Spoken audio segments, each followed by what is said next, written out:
Every time Huawei drops a new phone, I feel like the conversation we all have is the same thing over and over, which is it's a great piece of hardware and they made these advances and here's some new features, but if you live outside of China, you probably shouldn't get it. And so what do you know? Believe it or not, they just dropped the Mate 40 Pro. And to me, this phone, this is the ultimate expression of like, no matter how good their new phone is, it's impossible to recommend. Which sucks because this phone has some really technically impressive stuff. You can see this new color/finish here on the back of this one. They call it Mystic Silver. And then around the front, you see the huge display, a roughly 2K 6.76-inch OLED display with a 90 Hz refresh rate, fingerprint reader underneath the glass, of course.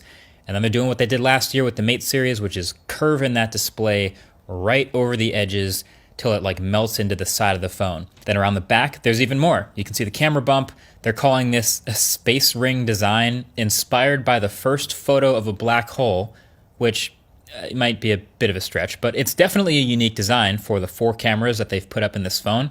And because it's in the middle, actually it has the unique benefit of not rocking as much as most other phones that put the camera bump in the corner. This phone also has a 4400 milliamp hour battery, and it supports up to 66 watt charging. And then on top of that, it can do 50 watt wireless charging. And then last bell/whistle, you get a standard selfie camera and another 100-degree ultra wide.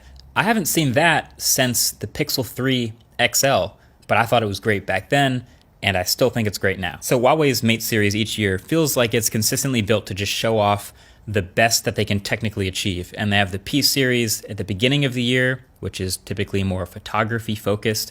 And they make a bunch of other phones, but it's just another phone they make that is very technically impressive. But it's the app situation that's still a sticking point.